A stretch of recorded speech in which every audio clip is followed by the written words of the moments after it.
the red flag flying here. Hello and welcome to Socialist Night Live on Socialist Think Tank. It is really nice to see people here. It is really nice to have some excellent guests who I'll introduce in a second. Please don't forget to give this a like and give it a share and help us get a little boost and get a few more people watching. Tonight we are talking about the Pandora Papers, something that I'm sure a lot of you will agree that has been overlooked massively in the media over the past over the past week, given that this is the biggest leak of data in history. I think it's about 4 times bigger than the Panama Papers, which shocked the world and caused many a world leader to have to resign. And now the Pandora Papers were supposed to open a Pandora's box, and the world media doesn't really seem to be doing anything about that. So before we get into that though, I'm going to introduce you to the panel tonight. So we have got regular guest Jayne Strange, and that is Jane rather than Jen, because my accent sounds like Jen, doesn't it, sometimes? So we learned this in the build-up, didn't we, Harry? So how are you doing, Jane? Yeah, good, thank you. Thank you to have me back again. Nice to see you, Paul, and nice to meet Harry and Mark, and nice to see we've got our regular viewers with us. It is indeed, and we're always really glad to have you here. Next, I'm going to introduce Harry. Hi, Harry. Can you tell us a bit about yourself? Some of the viewers may have seen your Origins. It's been rebadged in Origins. It was originally an idea, and then we decided we have no more ideas shows. So you've done a bit of left-wing economics for us before on the show. So can you introduce yourself, Harry? Well, hello, Paul, and hello, everybody. My name's Harry. I'm a university lecturer and a financial historian. And once upon a time, I was on the National Policy Forum of the Labour Party, where I served on the Economic, Business and Trade Policy Commission. There you go. And you are currently in Saudi Arabia, where I've begun an exciting new job as an assistant lecturer, but missing the Northeast on my time off. Yeah, so we've gone really international tonight. And also we've got Mark, so we're really pleased to have you here as well. Mark, can you tell us a bit about yourself? Hi, Paul. Hi, everyone. Yeah, sure. I'm Mark. I've been writing recently a lot for Jacobin and Tribune and the usual left media. I do lots of organising. I'm usually based in London, but I'm actually international today, visiting parents. So I'm abroad, but really excited to get down to talking about Pandora Papers. Absolutely brilliant. And on that note, let's imagine that the media haven't been all over this and hardly ever. It's funny today, someone I was speaking to who is very, very politically astute, knows absolutely everything that was going on, said, I haven't heard of this Pandora Papers thing. So I think it's probably worthy of an introduction. What's going on with the Pandora Papers, Mark? So yeah, as you mentioned, Paul, it's the biggest leak into tax evasion, and obviously we know about Panama Papers in 2016, and that really did rock the world, and it certainly led to a lot of discussion on the left, and definitely with Jeremy Corbyn and John McDonnell at the time, really highlighting that as part of the sort of the platform at the time. But this is even bigger. There's 12 million files that have been collated by about 600 journalists worldwide, and that affect about 300 politicians worldwide too. And you've mentioned lots of calls for resignations, investigations beginning as well around the world. You do mention, though, correctly, I think that the media uproar has been sort of lacking in the way that maybe it lacked a bit less during the Panama Papers. That was obviously 4 years ago or 5 years ago now. But you did get the sense that there was a more of a sustained sort of attempt to hold some leaders to account. This one is kind of harder to tell. We have news that I'm sure Harry is aware of from this morning about this OECD deal regarding corporation tax. But apart from that, we're kind of a bit in the dark as to what this means. And also that means, as always, that as socialists, it's our responsibility to where we can in our media and in our circles and as part of our organising, really use this to reiterate the way capital moves and the way the workers' labour is blocked from the fruits of its labour, and how we are stripped of funding of public resources in our own countries like the UK. Right. So, like, this has been a huge thing. So, like, as I said, and as you've said, like, it's way, way bigger than the Panama Papers. And, I think the leaders in Iceland resigned for that one. And there was a big reorganization in that country for one. And there have been so many other examples of people around the world. Not much really happened here. There was a bit about David Cameron's dad. And then because Jeremy Corbyn called upon David Cameron to explain if he had any things in there, then the right-wing media called upon Corbyn's resignation for daring to say such a thing at the time. I remember it well. Yeah, so there was. It's bizarre the things that they demanded of Jeremy Corbyn. They kind of blamed him for how dare you say this. Where are we now with this? Like, what? Why is it so quiet? I guess would be my question. Why is it not causing such an uproar here? Well, I suppose it's no surprise anymore, right? 2016, we knew obviously that people in the city of London and people who sort of hid their accounts in the Cayman Islands or whatever. We kind of sort of knew about that, but we didn't get the scale of it until 2016, until that data leak. I suppose there's an element of tell us something new, right? And journalists, because of the way journalism is, if it's not really a new story, if it's just sort of confirmation of the same kind of thing, that will only take you so far in the news cycle, right? Which is horrible. But I suppose what you could say maybe is that the difference between now and then is then you had Corbyn, rightly bringing up Cameron's links, and there was this uproar, like, oh my God, lack of civility for Jeremy Corbyn to be, to kind of say that about our prime minister or whatever.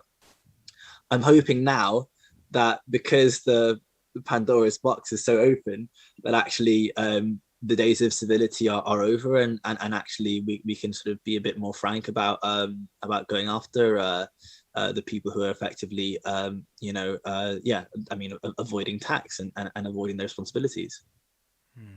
Jayne, obviously, like, you'll have done some reading on this because I know you're well researched and things, but is there anything that's really stood out for you? Is there any particular person or is there any particular circumstance that's really stood out to you from what's been leaked so far? Because they are spreading out the stories. These journalists are doing what I think is some really quality journalism and trying to find as many stories as they can amongst this mountain of data. But is there anything that's really stood out to you?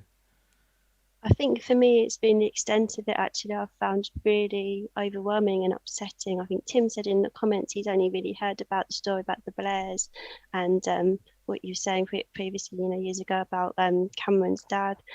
I heard about the bit about the Blairs, and it sounded less terrible than most of the other ones I read about.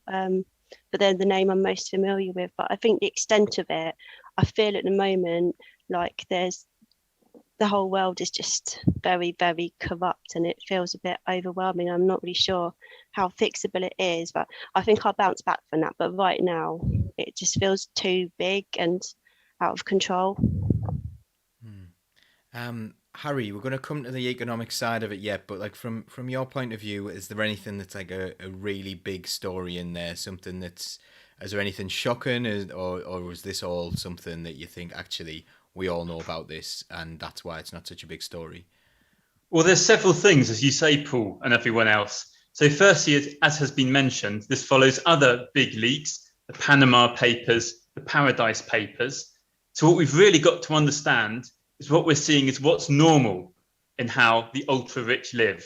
We're not seeing that most of the ultra-rich pay their taxes, but here are the few wicked exceptions who did something bad and then got caught.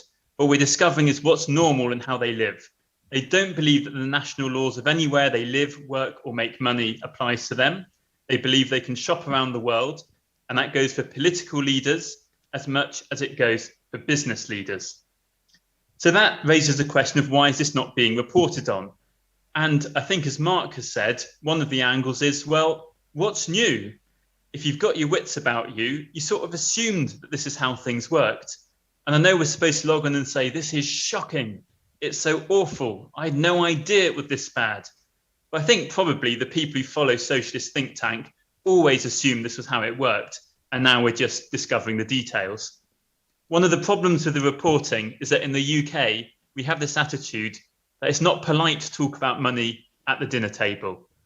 Now, of course, if you're poor, you've got no choice but to talk about money at the dinner table. And the rich absolutely love to talk about money at the dinner table.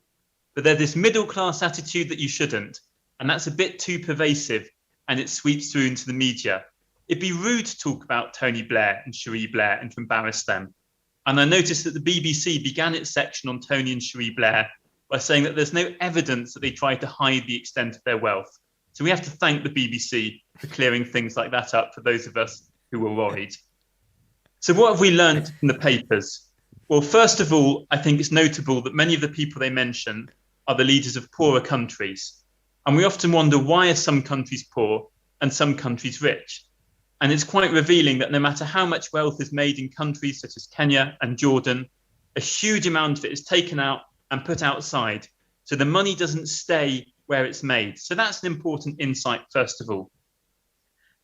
And secondly, if we turn to our own country, the Blairs, we've got to ask ourselves the question, how did they get all this money in the first place? I think because Tony Blair was Prime Minister, people assume that, of course, he's rich. But the Prime Minister's salary today is $150,000 a year. It would have been less when Blair was Prime Minister. That's a lot of money compared to most people. But compared to most millionaires, most of the big CEOs engaged in tax evasion, that's small beer. And I mean really small beer. So how do political leaders become rich? And the answer is from the company directorships, the advisor fees, advising positions to sovereign wealth funds that Tony Blair takes up after being Prime Minister. And this guy's not a financier. He's never worked in finance until he got these one-day-a-week jobs. So what are they buying? They're buying his address book and his contacts. And since politicians know that this is the road path their career ends on, you can imagine this affects their judgments while they're in office. So I think we shouldn't take it as normal that we see our former political leaders as among the ultra-wealthy. We've got to ask where their money came from and why. I saw Mark's face going there, so I can't resist but ask Mark's opinion on what Harry's just said. That's a really brilliant analysis there, Harry. So Mark, do you want to come in? Oh no, yeah, brilliant. You're so right about the class attitude towards talking about money, and yeah, how for the sort of wealthiest, obviously, you're always comparing. I'd imagine, like I imagine they're comparing their assets, constantly, like, and when you're in that social class, you probably do what everyone else in the social class does. You keep up with the Joneses. You kind of talk about your dealings or whatever. But the sort of polite middle class, like media sort of attitude. No, I was in America for 2018 or thereabouts. And it was around the time that there were noises about the Bernie Sanders campaign for the next election and stuff, and I noticed that a lot of the attack lines on Bernie Sanders were that kind of thing. It's like, oh, how uncouth! Oh, sort of old raging man. He should learn his manners and be polite. These are people in civil society who have given their time, whatever. And it's like, these are politicians basically bought by oil and stuff. Like, so it's really amazing how this kind of little bit of little social trick, like this sort of expectation, almost cultural expectation, is used to basically like taper over any discussion that really needs to happen, no?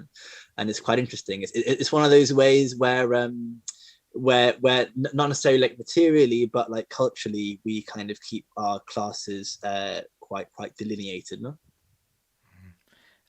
Yeah.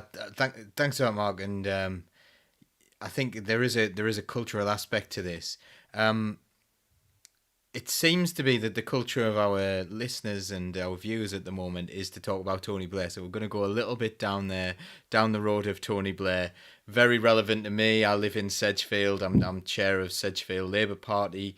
So, like, very relevant to me what Mr. Blair got up to. And, we're told quite often that he was just, could literally walk on water. Literally, they are not joking. They have told me that in the past.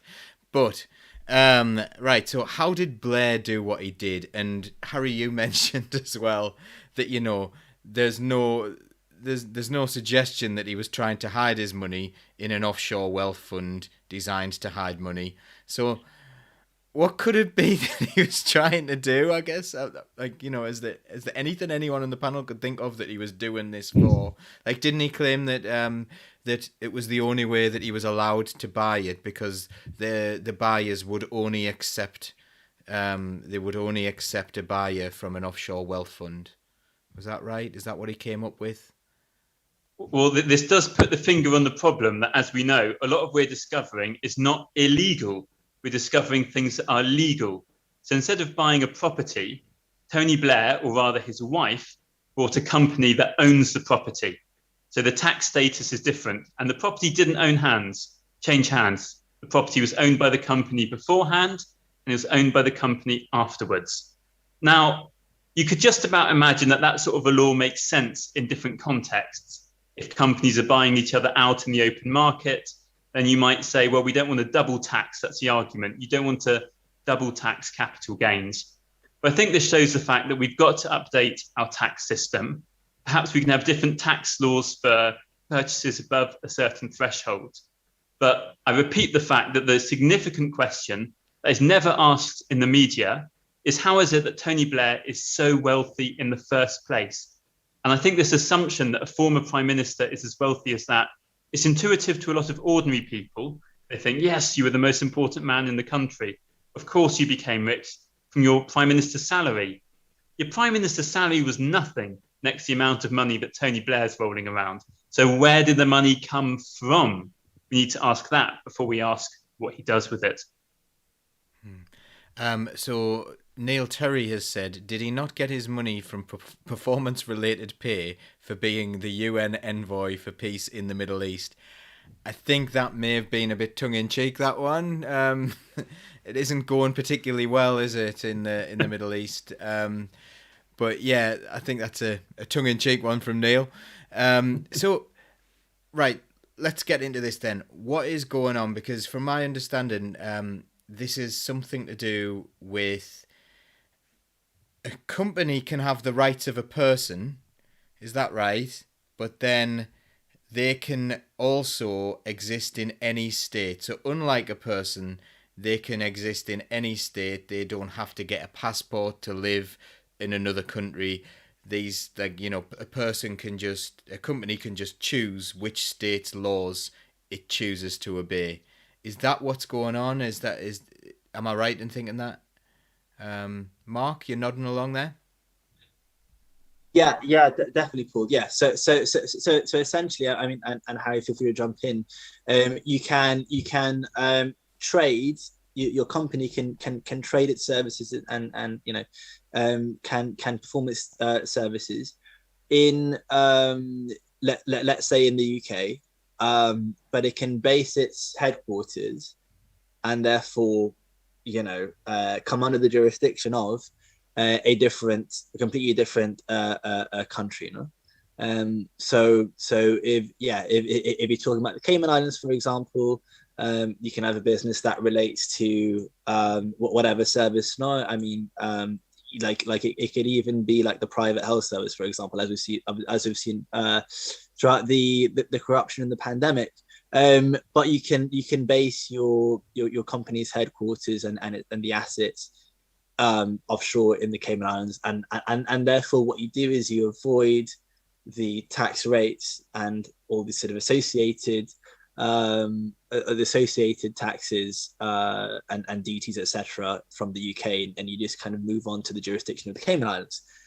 So what that does, obviously, it brings costs down big time.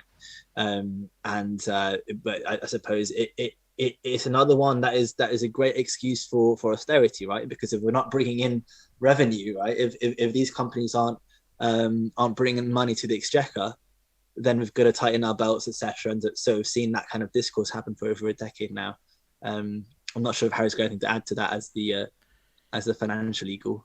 Yeah, and Harry, could you just explain what offshore is? Because I think that's one of these things, and people say, "Oh, it's gone offshore," and it's like, "Oh, it's like a pirate or something like that." You know, the money's floating around on the seven seas. You know, so what's going on? What's offshoring? Well, you know what? The comparison to piracy ain't half bad. I think you're 90% of the way there to understand it. Well, quite simply, if you or I earn a salary from an employer down in Sedgefield or Durham, wherever it may be, we've not got much choice about what tax rate we earn. It's pretty damn hard to hide from the tax man if you live in the UK and you're a UK national. But companies see it as, you know, smart and in their interest to shop around. If they're of a large enough size that they open an office in one place, open an office somewhere else. I think the famous example was Starbucks and possibly Amazon as well. They'd have headquarters in Luxembourg, and Luxembourg would charge fees to their other companies in each country. So all the profits that Amazon or Starbucks or you name it made in the UK would then get paid as fees to another company belonging to the same parent owners in Luxembourg. So the company in the UK was running a loss. And if you're running a loss, you don't own many taxes because you ain't got much profits left to tax. So all the money was flowing away on fees, but fees paid within the company. And this happened gradually over the course of the 20th century. The argument went that if one country cut its tax rate slightly more than the one next door, then money would come flooding in as companies would put their headquarters there to dodge money and dodge taxes. But it also needed the law to change in the countries that money was flying from. When our grandparents went on holiday, they had to take their passport to the post office to have it stamped to get permission to take a certain amount of money out of the country. Now, maybe we don't want to rebuild a world that's that strict, but it's possible to have laws in place to say you can't just move money from one country to another, especially large amounts, just as easy as all that. So I think it's worth opening the question, what laws do we want in place to stop money leaving the country, especially transparency laws? And the pendulum is also swinging back towards international forms of taxation, which came out of the most recent G7 summit. And I think we need to take that momentum. If only there were governments within the G7 and within the United Nations that were willing to push for and advocate such things. Right. So basically, this is quite, for me, this is quite a baffling, like overwhelming amount of things, and I'm quite well versed in this, and I've like kind of read the Panama Papers, the book, and I've one of the things I want to get onto is there's a really good book by Caterina Pisto, The Code of Capital, which again really, really unfathomably explains why this is all happening. So we'll get onto that in a bit. But Jayne, are you feeling a little bit like, whoa, like how, you know, this is quite deep, isn't it? This is quite a sinister, horrible system that we're in, and it doesn't seem to quite fit in with what I believe normal people believe happens in our system. No, I don't think I think we all just assume that other people share our core values, and it's very hard to get your head around the fact that there are so many people that don't, and that they're in such positions of power and influence in society. It feels quite conspiratorial, but it feels like that is the case. So like, you know, we're paying taxes at the moment. We're seeing tax rises for normal people. So we're talking about national insurance tax rises, and it seems to be people in the middle and at the bottom are paying more, and people at the top are kind of being let off for it. Do you think that's the impression the general public are getting, or do you think that they're kind of blissfully unaware of this?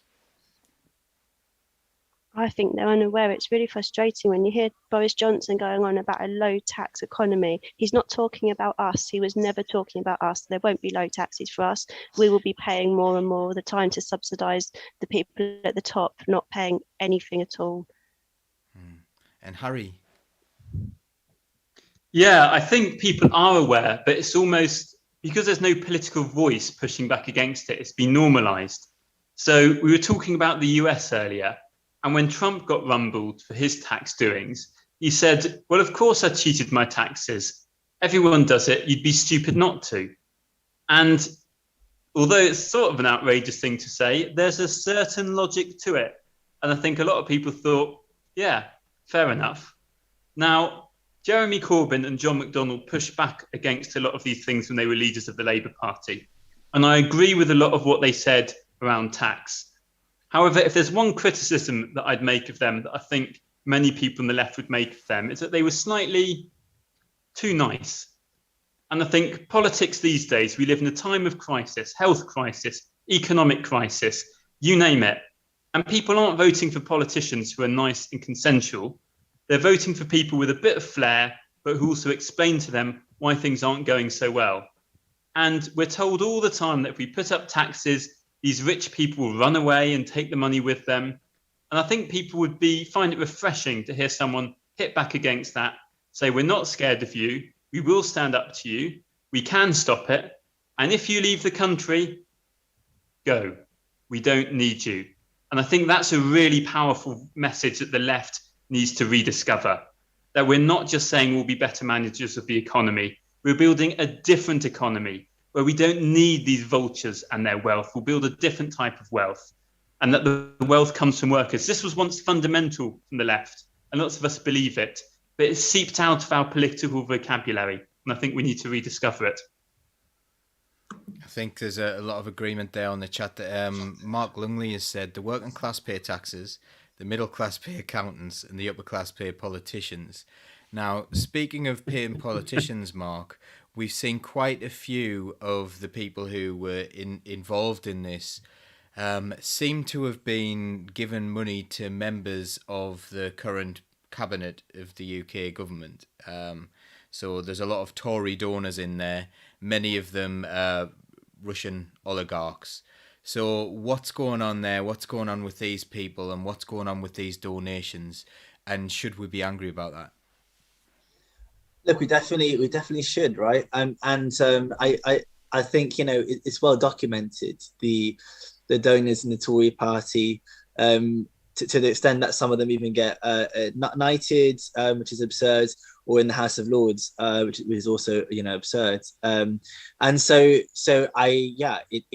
it's not particularly shocking. We know that the Tories are fundamentally the party of capital, and that there's arguments about Labour as to what it currently exists as well. But it's not really surprising, especially if you look at other sort of similar parties, hegemonic parties across the West. A lot of them, and it's obviously not just Russian oligarchies, but there are other oligarchies in other countries. Russia's not alone in that. America has plenty of oligarchs too, and they do fund their politicians, and it is generally the two biggest parties. I would say don't be surprised as well if you see something similar start to happen in Labour Party, given the direction leadership and where it wants to go to source a lot of its resources. We're looking at a party now that's quite happy to gut out its membership if it means courting some high value donors, right? So this is kind of par for the course, particularly with neoliberalism. Remember that the massive surge in tax havens, for example, and in these practices does come sort of after Thatcher. It comes as sort of the economy gets further financialized and further asset driven and more asset driven. You've also got the rise of Silicon Valley and tech companies, etc. And so this is like something that's obviously here to stay, right? And the more a party wants to sort of seem respectable, electable, all those kind of things, in the kind of traditional sense that we use those words, and the way that media certainly uses those words, they're not going to shy away from this because it's like some kind of moral outcry. I mean, we're kind of seeing that. I don't want to get into it necessarily, but we're kind of seeing that with the almost lack of anger really against what's happening with Newcastle Football Club, for example, right? So but maybe I don't want to jump onto that too soon. I don't know what our opinions are on that. I don't want to I think it's terrible. Yeah. And Harry doesn't have an opinion on it. So being in Saudi Arabia at the moment. So yeah, no opinion there, but I do have one. But you know, I think we should be maybe standing up against anyone who wants to bomb children in Yemen. But you know, that's just my opinion. So you know, with all these people who are paying into politics, they're paying for something, aren't they? And we saw this in the build-up to the election, and we saw this like kind of Russian-hatted Corbyn on Newsnight, and they were like, "Oh, Russia, Russia, Russia, Russia! They're Labour in cahoots with Russia," and that was a big part of our discourse in the build-up to the 2019 election, particularly. So I know you want to come in, Harry. You're getting excited about this one, so I think you know where I'm going with this. But you go. Go for it, Harry. You're muted.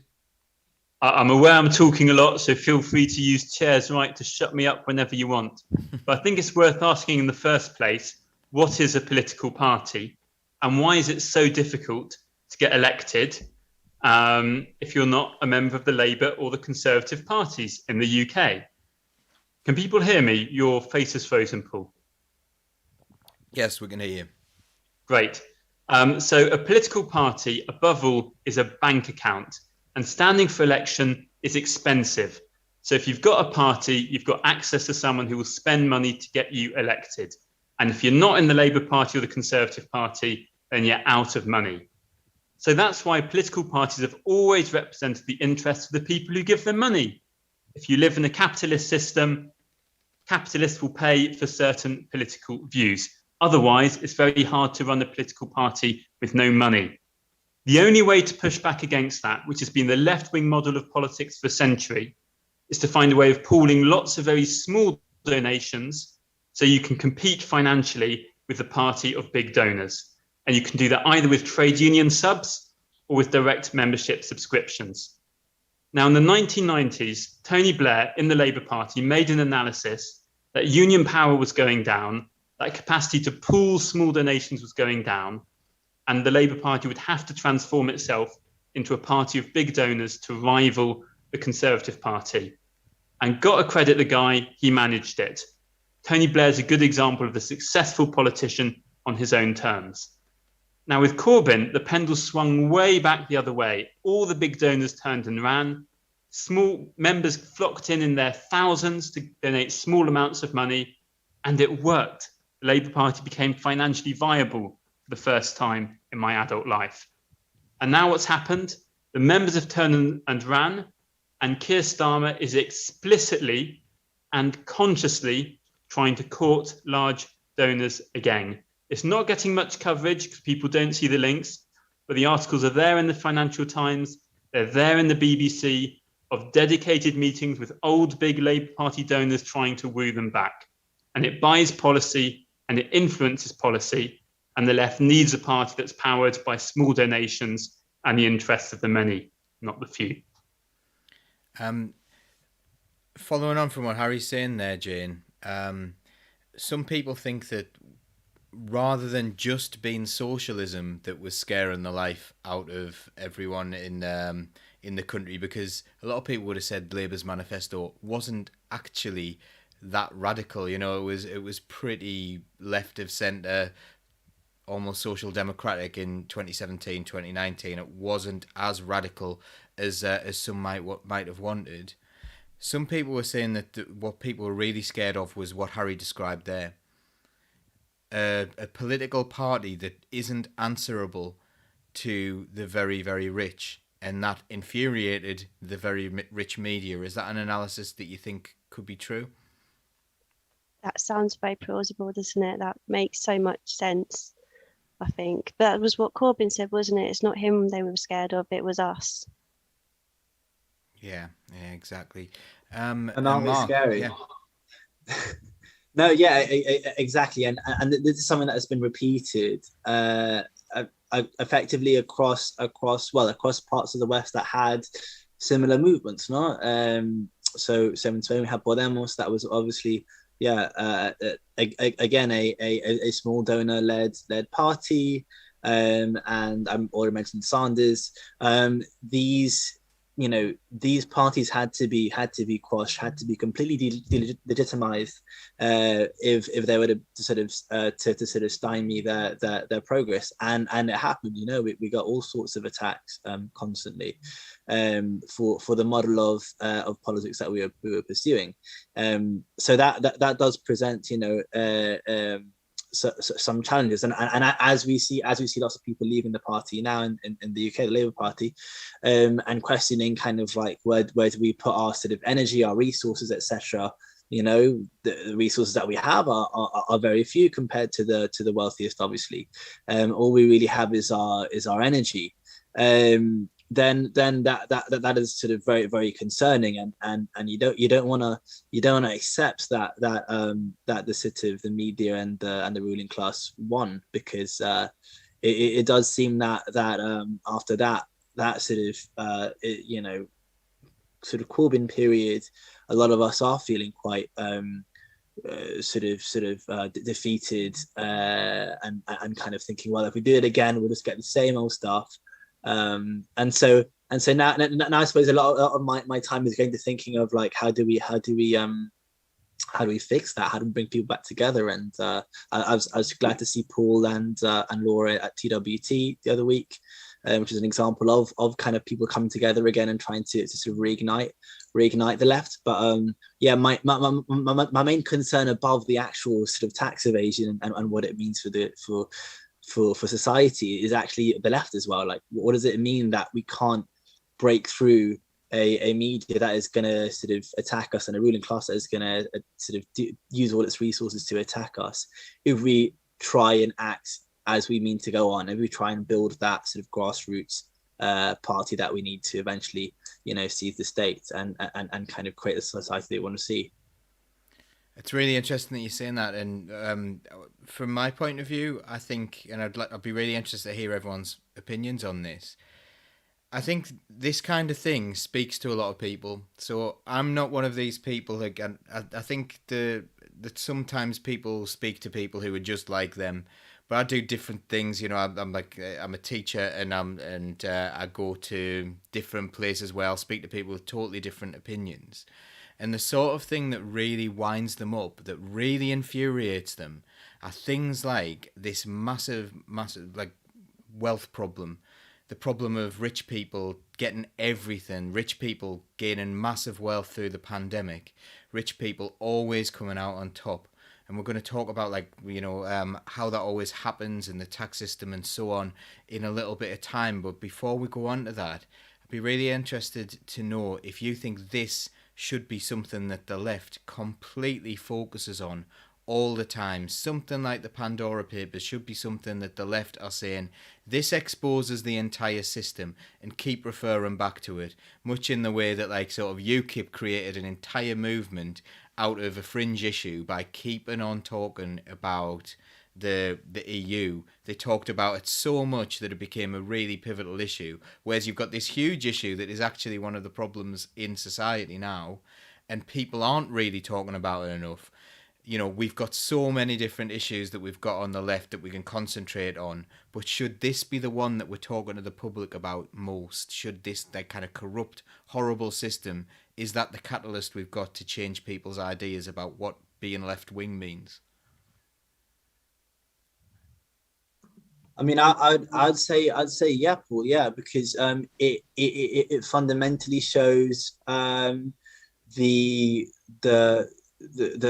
main disparity, the sort of class system that we sort of live under, right? And what will appeal to a lot of people in the UK certainly is that sense of fairness, that they've been cheated, basically. I'm bringing up Bernie Sanders a lot now, but like his discipline on the message of there are 30 companies that own whatever 80% of America's wealth, that kind of thing. Those figures are not accurate, but the very strict messaging that he had to basically bring up the fact that like there are very few people who own the massive amount of wealth, while most of us here in the audience or wherever we are, a lot of us are month to month. You know, we're seeing what happened with universal credit, for example. Like, I'm on universal credit currently, and like, that is something that we could talk about a bit more, and how, you know, we've got a system whereby, you know, such a small proportion of really wealthy people use the world as a playground for their business, but also for their leisure, and certainly for tax evasion.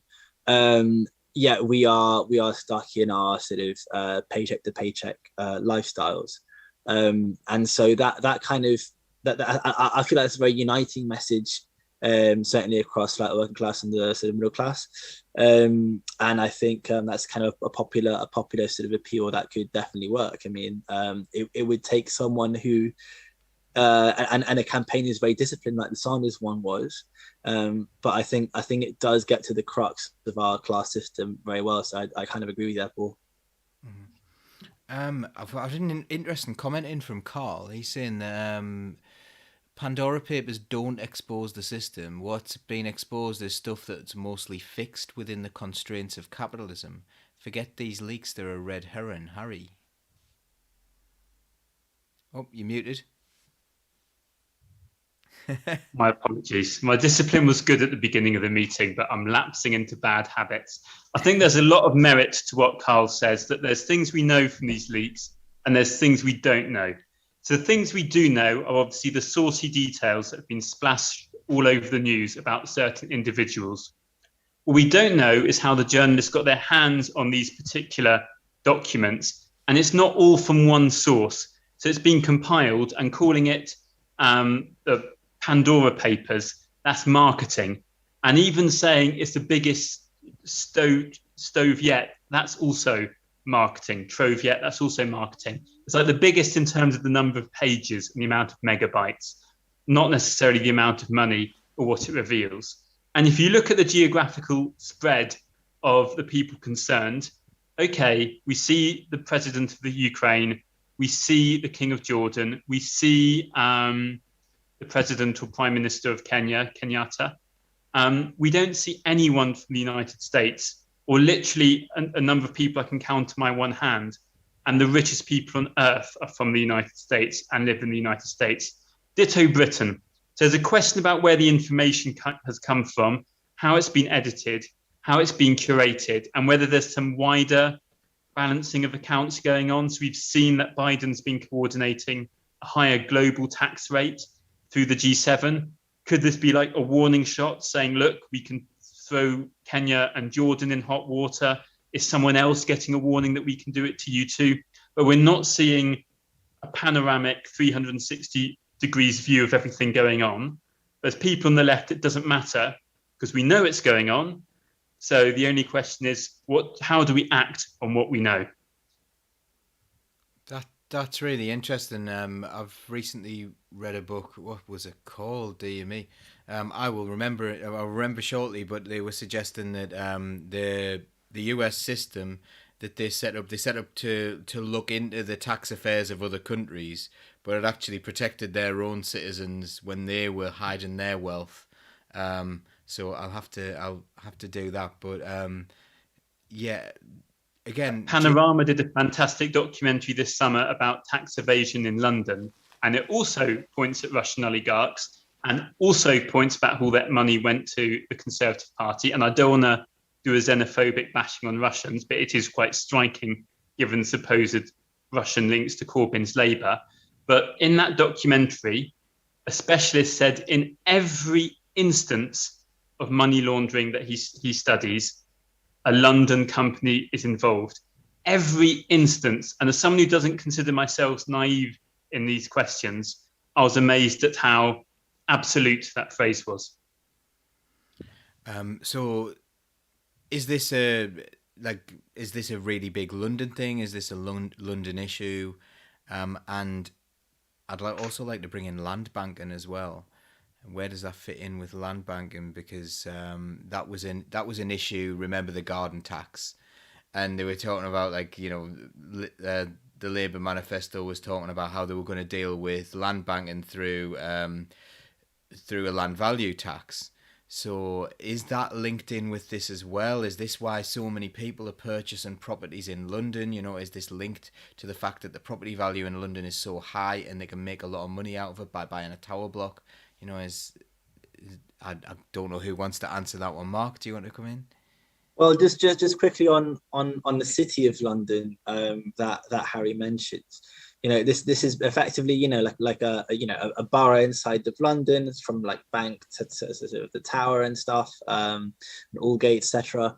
You know, a geographically quite limited place in London, but where the financial secrecy is like higher than I mean some of your, you know, your most famous tax havens, right? So there's effectively a sort of onshore tax haven there in City of London, where the biggest asset managers have their offices based, and there is it's very, very hard to get any sort of freedom of information data through there. It's very, very sort of secret, and you know, obviously we know that it's a very highly policed and surveilled area as well. So if you kind of go to that area of London as well, like it's kind of quite shocking how it's almost like Gothamish, how like there's no soul to it. It's really incredible. But yeah, so this is not sort of, you know, the offshoring is never truly offshore, is what I'm trying to say, I suppose, is that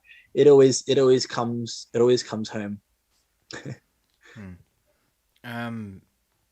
Jayne, what do you think about this? Like, what do you think about the social aspect of this when you've got these people who are earning like these vast amounts of money, and then it's been based in London, and you're seeing people driven into poverty through the high price of properties there? You know, like, what do you think? It makes me furious, to be honest, and I get really frustrated with a real disconnect the way that we're told to think.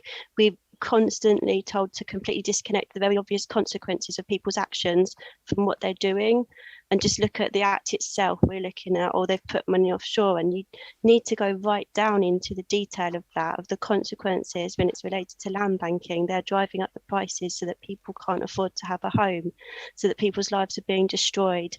They're homeless, they're living in poverty, children are being damaged for the rest of their life by the experience they're having, families are being ripped apart. And it's a very obvious consequence of these people doing these things, but we look at the acts that they've done in isolation, and I think that's something we often do. It's a completely different subject, but you know, looking at Extinction Rebellion and the things they do, and you might agree with their tactics or not, but we never look at the whole conversation in the mainstream media as to this is what the consequence of what they've done, but this is why they're doing it, and this is the consequence. You know, it baffles me that we've been trained so well to disconnect from, you know, people taking real accountability for their actions. Thanks, Jayne. Right, we've got another one in from Carl. Again, Carl's on form tonight. So he says, now if we can just get rid of the concept of taxpayers' money, we'll start moving forward. Now, earlier on, I had the misfortune of hearing a clip from Margaret Thatcher saying there is no such thing as public money, there is only taxpayers' money. I regard this as a massive, massive trick, and it really frustrates me every time I hear like a Labour politician talking about taxpayers' money, unless they're talking about county council. They're allowed to talk about taxpayers' money there because that's real. That's the only time they don't, have realised. Yeah, they don't mention it there. But yeah, but you can talk about taxpayers' money there. But as far as a country's concerned. So let's talk about tax. Let's talk about, like, you know, they've been avoiding tax. They've been avoiding doing these things. What is tax supposed to do, Harry, in your opinion? Like, you know, what's the traditional reason for taxation?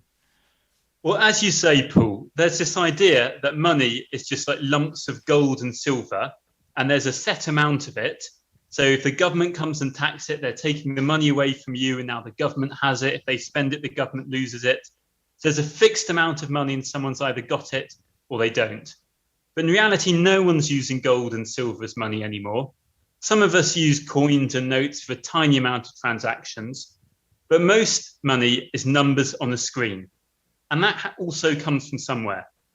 Now, if money exists in the form of numbers on the screen, that means there's no physical limit to how much we can create.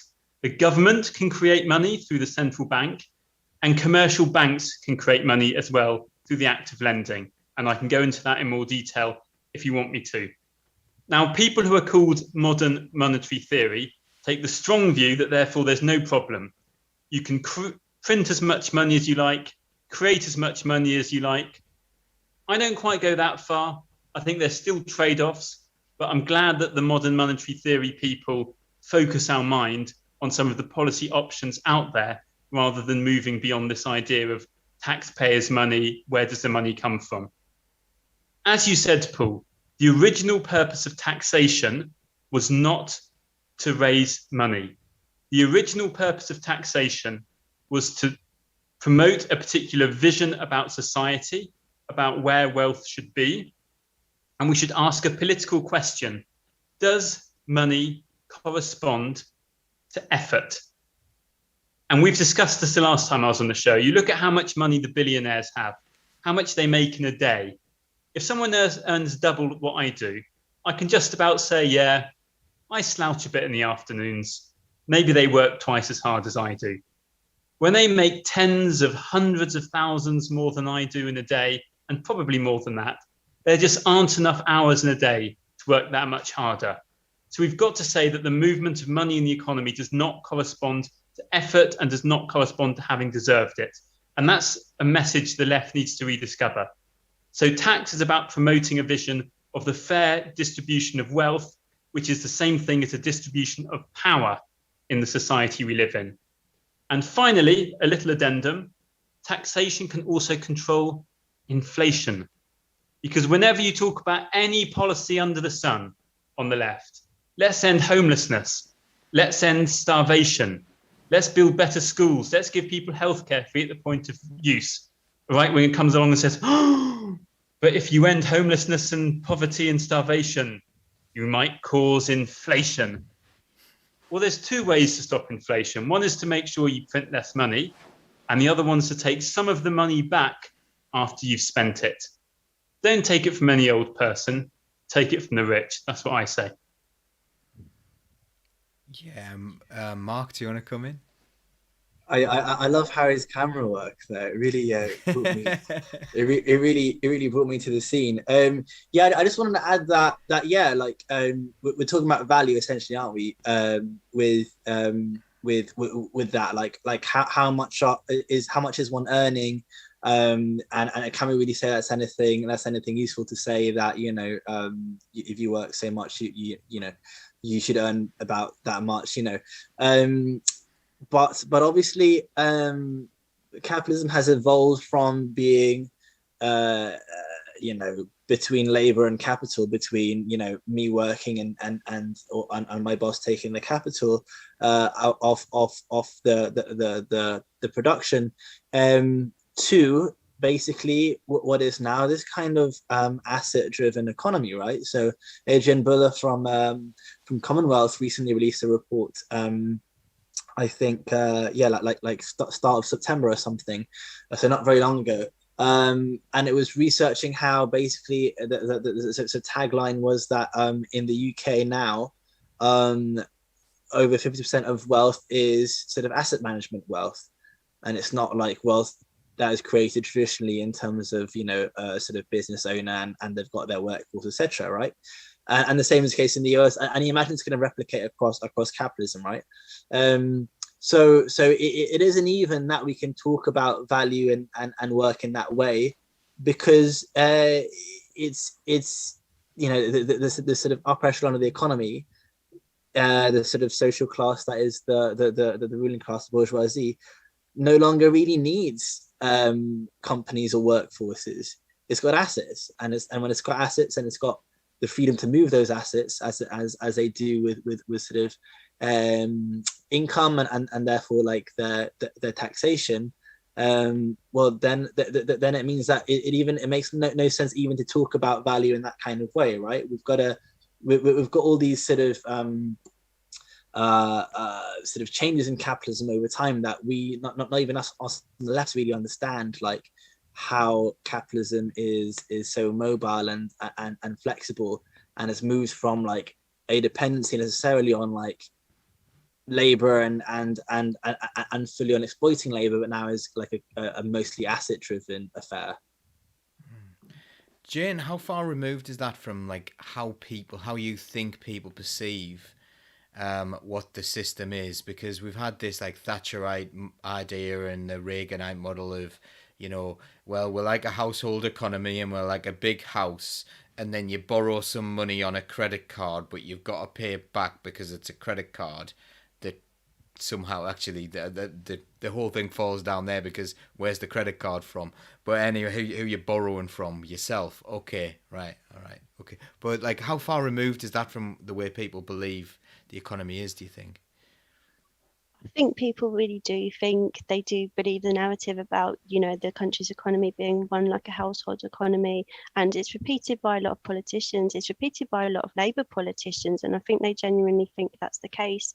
And going back to what was said earlier, I say taxpayers' money sometimes, and I think with me, I think that's something, I mean, I don't say it going out campaigning to people all the time, but in my mind, I think maybe that's something that will resonate with people and make them think it's our money. But, you know, I'm saying things myself that I'm increasingly learning. Maybe that's not actually the way it is. Maybe that's not the right way to express things. And I think, generally, a lot of people, I think most people think that the economy is like a household economy. Yeah, so Mick Hills is saying The Deficit Myth by Professor Stephanie Kelton's a great book. So that's a modern monetary theory book, which she does like, as a couple of people mentioned in the comments, she does say that there are real limits on the economy. We just don't know what they are yet. There are like real limits. There's no limit on how much money you can create, but there are real limits on how much you can go through resources. Harry? Yeah, I want to say two things about this household economy stuff. Well, firstly, if people raise it, you should ask them how a household economy actually works. Because people who say, oh, there's only so much money, just like a household, they clearly live in a household that's always in surplus and never in debt.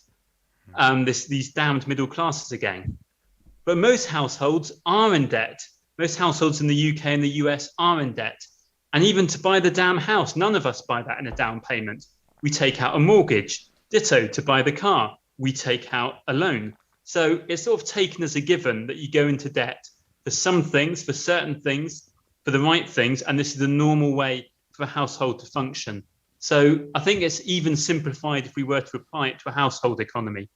I want to say something more about tax. Will you let me, or later on? Am I talking too much? Please do. So you asked the question of what should the messaging be from the left? And I absolutely think we should hammer this home. Bernie Sanders gives a model. It paints a picture of an unequal society.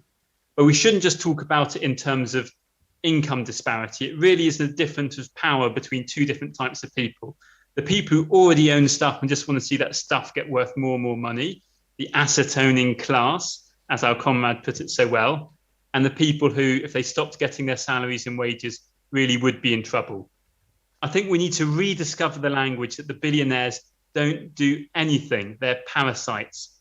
Once upon a time, the richest people who would have appeared in these papers would have been factory owners, coal mine owners, steelworks owners. And we might have said, okay, they made that money off the back of their workers. But hang on, I get coal to heat my house. You know, I use things that are made of steel, so I can see their purpose in society in a twisted way. We're well beyond that. These people are buying up property in London, pricing the rest of us out of the market. So we say, oh no, their money could go abroad. Well, what's their money doing here? I'm not getting any of it. It's just pricing me out of the market for a house. The second thing we should talk about is tax. Because if we're on the doorstep saying, well, guess what? We can actually print as much money as you like. It's not the best way in. It's not good as the opening line for someone who's not with you yet. The country's just not there at the moment. So we should ask them, who pays the tax now? And there's this obsession about income tax, which is the tax that middle class people pay. And when Jeremy Corbyn and John McDonnell proposed a slight increase in income tax, lots of people lost their marbles, went nuts, and there was a big debate in the media. On the one hand, I think it's reasonable.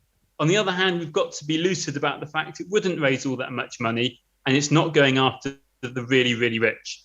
I'll get back to the really, really rich in a second. Park it at the back of your heads. No, let's do the rich now. Do things in order.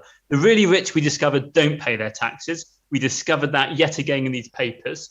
So we need to think of ways to tax assets, because they don't live from a salary. Jeff Bezos isn't rich from his salary. He's rich from his assets, the things he sells, the stocks and shares he trades. That's how he's rich. We need to think of ways of taxing that. And finally, what about the poor? They don't own assets. Their salaries are often beneath the tax threshold, but they pay a lot of tax. Value-added tax, the television license fee, which we should call a television tax, the council tax, all these taxes that are extremely unequal because everyone has to pay them regardless of how much money you get. The amount you pay for water and gas, that's a tax. It's a tax you pay to a private company because we've let a private company come around and be the tax collector for that good. So we need to become an anti-tax party on those types of taxes. We should say we're here to cut council tax, both because it's the right thing to do, and let's be populists. Let's become strategic again on the left. So we need to really change the narrative about tax. If that's why people aren't voting for us on the left, let's turn the whole language around. Yeah, would you agree with that, Mark? Yeah, definitely. Yeah, and we haven't even spoken about like inheritance tax and stamp duty and on taxes on properties, etc. And all of these levers are ones that we have to pull. I actually I was kind of smiling when you're talking about the sort of asset owning class, because I remember Comrade Paul O'Connell shared a really great passage from Marx, but it's one of those like sort of letters or whatever. It wasn't really it wasn't like the German ideology or the manifesto or whatever. But what Marx was saying in this passage was basically that the bourgeoisie that is effectively asset owning doesn't really make its wealth from labor, but rather from assets from land and that kind of thing. That they become essentially a lumpen bourgeoisie. So the problematic thing of the lumpen proletariat, the people who don't even participate in society really, they can't get work, they don't really aspire to class consciousness or whatever. There's obviously debate about that phrase or whatever, but the what I find really like striking and almost like insulting in like a really lovely way was how Marx was saying, like basically what happens to this bourgeoisie, is this part of the upper class, is that they essentially become sort of lumpen. They're the sort of hedonists. They're like like useless, uncultured. But they've got all this wealth, right? And I'm thinking of like just God, like the sort of celebrity and the sort of cult personality around certain people. In certain countries who have this like incredible amount of wealth. I mean, thinking of like oligarchs and stuff, and how they're just like you don't imagine they could hold up a job really. And I'm reminded of that, of how like ultimately the lumpen proletariat and lumpen bourgeoisie actually they've got some things in common, which is quite a funny thing that I thought. Imagine if Tony Blair hadn't been selected for Sedgefield in '83, if Pat Mcintyre had got it instead, and he'd had to go out and get a job in the real world. He'd be eaten alive. And now what's he on? 100 million? Yeah. So I think your description's spot on, Conrad. Yeah. I think you're describing Paul's wildest dreams there of his CLP being in different hands. But... Pat Mcintyre, for those of you who don't know, just find out a little bit about Pat Mcintyre if you can. She was a friend of both mine and Harry's, and she's the sort of person where we would sit in her back garden and she would say, well, when I was in Chile and I was being tear gassed, she was just absolutely incredible, and passed away a couple of years ago. But what a life! And she, there's a story that she did go for the MP of Sedgefield at the same time as Blair, and there was some controversy. Like there's a certain, if you can believe such things in the Labour Party. Yeah, the perhaps Pat should have won. Was the thinking by some people, but you know, who knows? These things disappear in the through the flow of time. Right, so we've kind of outlined this. We've outlined that we've moved on to this really just highlighting the complete disparity in wealth between the very, very richest, the completely different lives that they lead. It's Moneyland, by the way. The book I was referencing earlier on is called Moneyland, and they describe some of the things that the rich people get up to as well.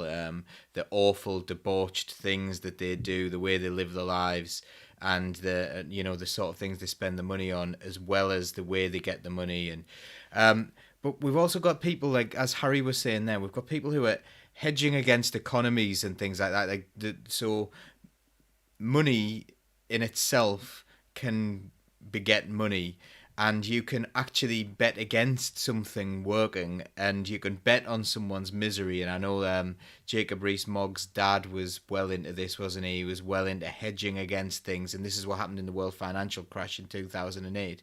So there's a lot of money there as well that's going on there. I think I'm going on a bit of a tangent here, but I do want to talk about like what's going on in the financial system that is so wrong when you've got someone who's got sort of gambling against an economy or gambling against a company, and this can gain them money. So would anyone like to come in on hedging and what hedging against things is? Yeah, Harry, I thought you might. I can, if you like. Well, the problem with all of these things, so you see, to learn about a lot of these things, Paul, I read a good old bourgeois financial textbook for university to learn about it in their own terms. It was very clearly written as well. So it was an excellent book. And a lot of these things have a certain rationale to them. They serve a purpose in another context. So I think the example given is if a farmer is producing a crop, he can't wait till the end of his season to get the money, to buy the tools, to hire the handymen to go out and work the fields. So he needs a contract at the beginning, either a contract to buy his crop for a fixed price, or that someone says, no matter what, I will pay the price of grain on the last day of the month for the amount of grain you bring to market, no matter how much it is. So financial products like that come into existence for that reason.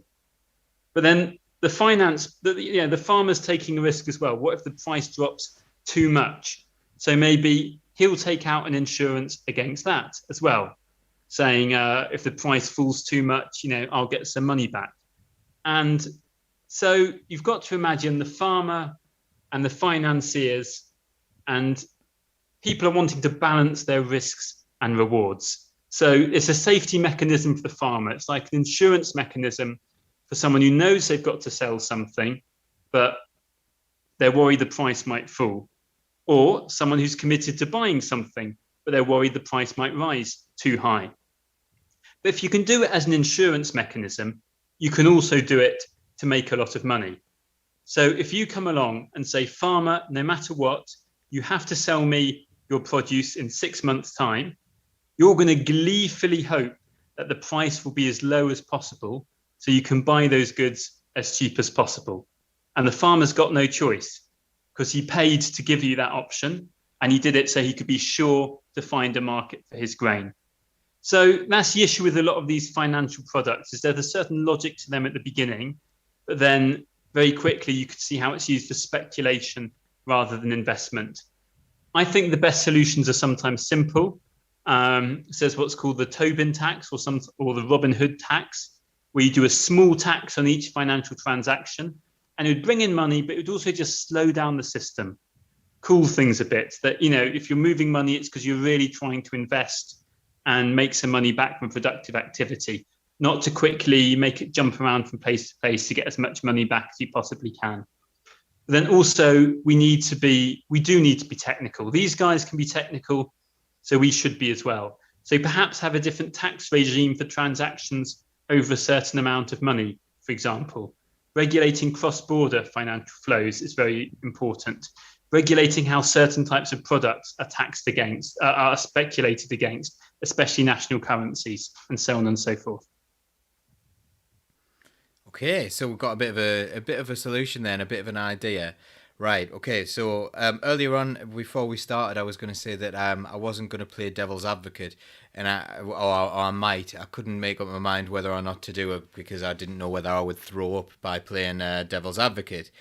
But there is something that that is a genuine question rather than simply just saying it for saying its sake. If we change the laws in this country, if companies can choose their nationality in which they're in the nation in which they pay taxes, the rules they choose to do that, what in the world stops them from just continuing to do what you're doing? And again, as I referenced the book earlier on, The Code of Capital, and that is all about how capitalism is coded into law, and a lot of the things are just very, very expensive lawyers writing very complicated rules around law to stop us ever doing anything to that money, to make sure the laws in every country, never mind like, you know, a tax haven, work in the favour of capital. So like, are there any ideas about how we can combat that and how we can combat the idea that people can basically jurisdiction hop?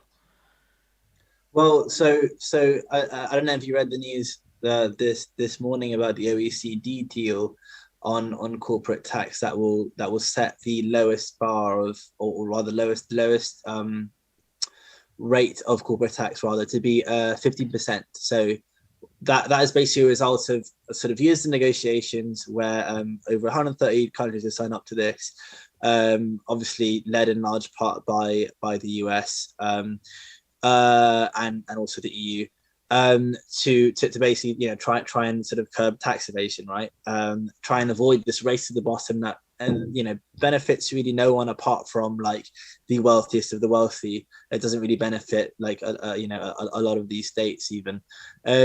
And so that is a kind of, that's a bit of an interesting lifeline, isn't it? Because now states that used to have 10% corporation tax, or you know, even the Cayman Islands had to sign up as well. That actually signed up to this agreement. No, we'll have to have 15% corporation tax as the base rate. Obviously, countries could go, you know, a lot higher than that, and they should obviously.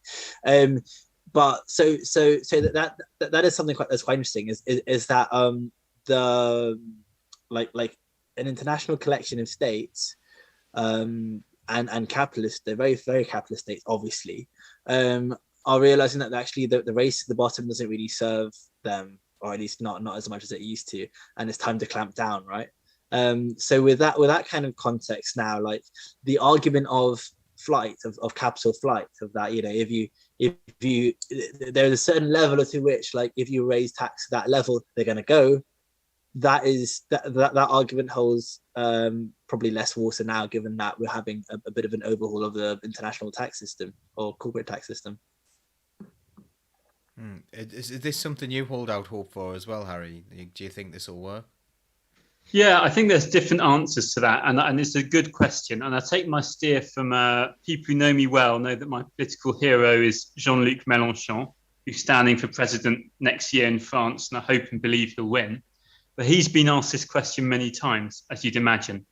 And there's different answers. First, there's technical answers. You can associate taxation with nationality, first of all, which is what the Americans do. I've got lots of American colleagues here, and they've got to fill out their tax returns to make sure they're not paying less tax here than they would in the US. Or if they claim exemption, they can't be in the US for more than 36 days, or they become tax liable. So if the US can do it of all places, so can a whole range of countries associate taxation with nationality rather than residency. And option 2 is capital controls. As I said earlier, if our grandparents went on holiday to France, they'd have to take their passport to the post office before going to get it stamped to get permission to take money out of the country. So you could have a passport system like that for big companies and for transactions over a certain amount of value. Secondly, it's true, it's a challenge. If you're the only country changing your laws in a certain direction, will the money all run away to other places? So one line is, the Euro communist line. We need to build a range of socialist countries in Europe or in the world and then all work together. I think those of us who are a bit experienced at these things can see it's no point waiting. That ain't going to come. And what you need to do is not wait for the impossible to happen to change what is possible, but in one place to take the risk of being the first, to change everyone's idea of what's possible. And then you open a doorway and it's like a breath of fresh air. We were told for years you couldn't raise tax rates because companies would leave. And all it took was Joe Biden, not Jeremy Corbyn, not Bernie Sanders, not Jean-Luc Mélenchon, Joe Biden to come to the G7 and say, actually, guys, we are going to have a minimum rate of tax globally. And now the same is happening through the OECD, apparently, and indeed. And then the final thing I'll say is we need to rediscover the language of saying, we don't need you, we don't want you. If you want to leave, goodbye. And maybe I'll change the laws so that you can leave. You can't take your bank account with you and you can't take your factory with you. Sorry, there was an election. People voted. Democracy comes first. And if they do take the money out and we need a bit more money to run the factory they left behind, we'll give the folks the money for that. Democracy has to come first. And if people vote for policy, the policy should be implemented. Thanks very much, Harry. And I think that's been very popular. People are saying yes, yes, yes, yes, yes, and asking to follow on your socials. So you may have to put your social media in the chat or on Socialist Think Tank after this if people want to follow you. So, right, I'm going to, we're down to the last 10 minutes and it's been an absolutely fascinating discussion so far. What I want to end on is I don't necessarily think this is going to come through the current political system the way the way we're talking at the moment. The Labour Party certainly aren't talking about this at the moment, and the Conservatives have got far too much riding on not changing anything. So how do we change the messaging? Because I don't know whether or not the public are ready for what we are saying at the moment. It's a little bit like, when Marty McFly goes back and plays his guitar and says, how are we going to make sure the kids are going to love it? I feel really cheesy for saying that. I'm so sorry. But so what is the message going to be? Like, how can we get this message out? How can we be really, really disciplined on this message as we mentioned earlier on? And what should that message be? And let's try and keep it simple, because we know, we've spoken about this on this channel a lot. Working class people don't have a lot of time, and this is something we really struggle with. They simply don't have the time to really investigate what's actually going on. So how can we have a nice, quick, tight message? And there's a lot of pressure on here, so just give it your best shot. Let's go for Jayne. What would your message be to people to try to see what we could change? So it goes back to what we did in 2017. I'd say we win with hope, they win with hate. We need to refer back and give them the facts, but we need to give them answers and hope. Brilliant, succinct, love it. Harry? Oh, you're muted. I'd go with the angle, who pays the tax and who's really against high taxes? The rich don't pay the tax. We've seen that yet again. The middle class, it said, are paying taxes for everyone else. But actually, even if you're in the top income tax rate, your VAT, your television tax, your utilities, your utility taxes, this is a small part of your salary. So say, hang on, when the Conservatives put up national insurance, they're putting up your tax. When the television tax goes up, they're putting up your tax. So we should ask who pays the tax. We should claim that language back, and we ask, do we really need the ultra rich? I don't have Twitter, folks. Sorry, add me on Facebook. Brilliant, thanks, Harry. I will one day. You definitely should, Harry. It's a place to be. Essentially agreeing with Harry and Jayne, and just to add, we can keep pointing. We've got to be very disciplined, but these aren't things we need to we have to forget. We can remind people that, like, damn, this is another leak that shows exactly what we knew again, but on a wider scale. These are sort of reports that we should continue to point to, even if sort of talking about them in detail is very cumbersome and exhausting, right? And yeah, like also reminding people that actually, you've said the public polls show that like 64% of people think the rate of is it the rate of wealth taxes is it needs to go up, for example, or whatever the sort of survey poll said recently. Like, there is public support for this, and also it's with that we need to rebuild an economy that gives us, exactly what we need to kind of face challenges. And we can talk about, obviously, I guess we can't talk about it because we've got no time, but the demands that we have need to sort of follow through from that explanation about the tax system. What do we do with the resources that we need to claim back from the ultra rich? And obviously that relates to maybe Green New Deal stuff, there's going to be the link to the description of the reality. There's going to be a link from that to the demands and the description of the world that we are creating as well. Brilliant. Thank you so much. I'm going to do one final question, actually, because we do have time for one final question. And this is a favourite of mine. As I'm a maths teacher, and I often say to me, at the beginning of this year, we had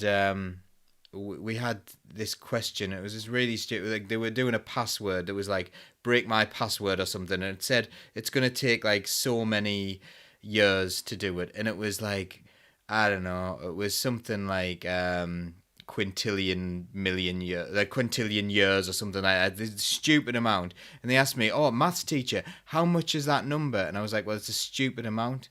It's a stupid amount. It's totally unfathomable. Are billions unfathomable for people?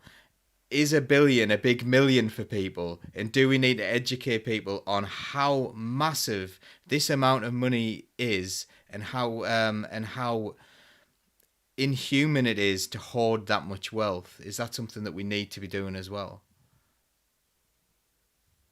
Any of you can come in here. Yeah. I remember during the Brexit period when Theresa May kept going back to Brussels to renegotiate deals, and people were getting quite worked up on social media. I saw one person posting saying, we need an inquiry into how much all these Eurostar tickets are costing for renegotiation and how much that's adding to the national deficit, which I found quite sad because it showed, a genuine moral outrage at the wastefulness, but also like what a tiny amount of money this is.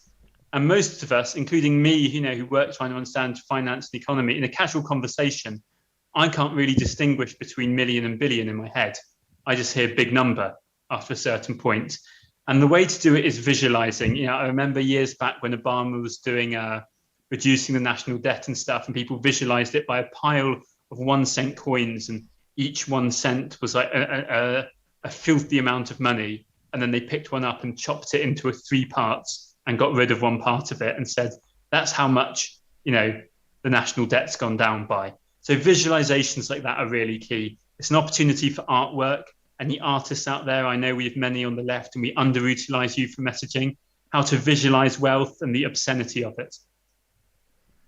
Brilliant. Thank you so much. I think we've lost Mark. I've had to change screens very slightly at the very end, but I was going to say thank you so much to Mark. So if Mark does manage to pop back in, we'll be able to say that personally. But if not, thank you so much to Mark. You've been absolutely brilliant. You're welcome on any time. Thank you so much, Jayne. As always, you haven't spoken much tonight, but everything you said was to the point and absolutely brilliant as always, and we love you very much. And to Harry as well, you've been an absolute superstar. I think you've got a new fan club, which is really nice. So thank you so much.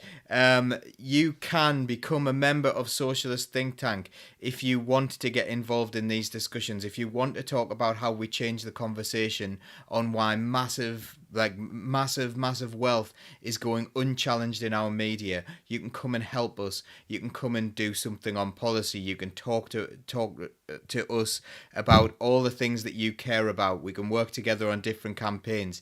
You can join Socialist Think Tank for free, or you can donate. That is entirely up to you. The donation system is not working at the moment, actually, so we need to sort that out. But you can do that for free. or you can donate. We really appreciate donations, but we wouldn't be very good socialists if we didn't allow people to get involved in the conversation because money was a barrier. Money will be no barrier if you're getting involved. So please do get involved. Please do make sure you follow us on all our social medias, Facebook, Instagram, Twitter, Twitch, and YouTube. Make sure you subscribe to us on YouTube because that really does help us as well. We're trying to get to at least 1,000 subscribers. That would be really nice. And I'm going to bring Mark back in because he is here, and that is really, really good. So where is he? I hope there he is. Mark, you made it in for the end. Absolutely brilliant. So we're going to say thank you to you. And like the encore. Yeah. Yeah. So we get to say thank you to you in person as well, because we're going to just end the show in a couple of seconds' time. But as you came back in, do you want a little final word? Yeah, just I mean, sorry, it was the power I had to charge my bloody laptop. Anyway, but no, I thought these discussions were very interesting. It's really great to get an economics lessons from Harry, which I absolutely loved. And yeah, I wish my students thought the same. Yeah, well, maybe in Saudi Arabia they'll start to change their minds. I don't know. I got really worried when you took your camera off for a minute there. I was like, oh no, have they taken him now? There was a cat in my apartment, and I don't own a cat, so that was the reason why. But I just want to say thanks for having me, Paul, and keep up the good work with the think tank. We're loving it, So brilliant. Thank you so much for being involved, and keep up all the good work that everyone does. We will see you all again very soon. Political Unmuted is coming on Tuesday, which will be, I don't know. You can go on, you can search for us on Political Unmuted on Facebook, and you can vote on what you want us to discuss on Tuesday. We've been very, very Labour Party heavy lately, and let's try and avoid that one if we can, because it's not exactly exciting at the moment, is it? But there's lots of exciting things going on elsewhere. So if you want to do that, that's coming up on Tuesday. We should have some more Origin shows coming up for you. And next week, we have in our heads, we are going to pass over to the regions. So next week is going to be the regional socialist think tanks coming to introduce themselves on a live show. I'm going to get a night off. I'm not going to be, I'm going to have to teach someone how to work the little buttons and things like that, which I obviously do such a brilliant job of, considering it keeps going wrong. But yeah, so I'll have to do that, and that'll be absolutely brilliant, because one of the things that we want to do is get down to grassroots level and make sure people are talking about issues that are important to them in their communities. I'm sure that will be absolutely brilliant. So take care, everyone. Thank you so much for all your messages in the chat as well. You've been absolutely brilliant. What I'll do is I will say goodbye to people who are watching, and we'll finish off our Zoom call goodbye after that. Yeah, just so people have gone in the past when I've said bye and they thought it was the end, but we'll have a little chat afterwards and talk about how safe Harry actually is at the moment. Take care, everyone, and we'll see you next time.